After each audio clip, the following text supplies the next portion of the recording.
Donc après avoir isolé les trois fractions, à savoir celles qui contiennent uniquement les noyaux, celles qui contiennent le cytoplasme et la troisième qui contient uniquement des mitochondries, donc différentes expériences sont réalisées. Donc, comme on vous l'indique, ces expériences vont être réalisées en aérobiose, ça veut dire en présence de dioxygène. Et puis on va rajouter différents éléments, donc soit du glucose, soit une nouvelle molécule qu'on appelle acide pyruvique.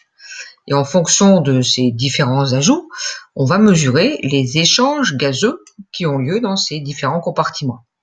Donc les échanges gazeux, quand ils existent, sont indiqués tels quels. Donc on vous indique quel est le gaz qui est soit absorbé, soit rejeté. Et quand ces échanges gazeux n'existent pas, elles sont symbolisées par le petit tiret, le signe moins. Donc, une astuce pour décrire et comprendre ce tableau consiste à le regarder, l'étudier colonne par colonne. Donc, si nous commençons par la fraction qui contient uniquement des noyaux. Donc, dans ce milieu, nous savons que dès le départ de l'expérience, le dioxygène est présent. Si nous ne rajoutons rien d'autre,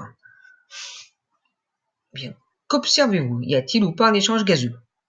Si maintenant nous rajoutons au milieu du glucose, sachant qu'au départ il y avait du dioxygène, y a-t-il, là encore, des échanges gazeux ou non?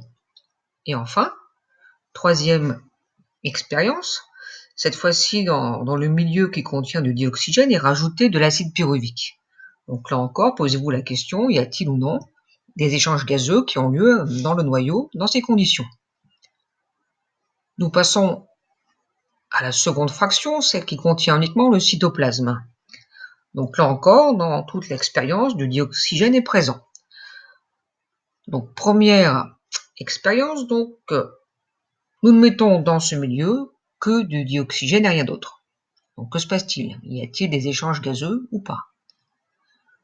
Lorsque nous rajoutons du glucose dans ce milieu qui contenait au départ de dioxygène, y a-t-il ou pas des échanges gazeux? Si oui, de quelle nature sont-ils? Est-ce que cela vous permet d'en déduire un métabolisme, respiration, fermentation? Donc faites bien attention, lorsque les échanges gazeux ont lieu, ils sont bien spécifiés. Donc il ne faut pas rajouter des éléments qui ne seraient pas inclus dans le tableau. Troisième manipulation, cette fois-ci nous rajoutons l'acide pyruvique dans le cytoplasme. Donc là encore, posez-vous la question s'il y a ou pas des échanges gazeux dans cette fraction. Même démarche pour la dernière fraction contenant uniquement des mitochondries. Donc que se passe-t-il lorsqu'on laisse ce milieu tel quel, c'est-à-dire uniquement en présence de dioxygène? Que se passe-t-il lorsqu'on rajoute du glucose? Que se passe-t-il lorsqu'on rajoute de l'acide pyruvique? Donc avec cette série de premières expériences, vous devez être capable de retrouver un métabolisme particulier et de le localiser dans la cellule.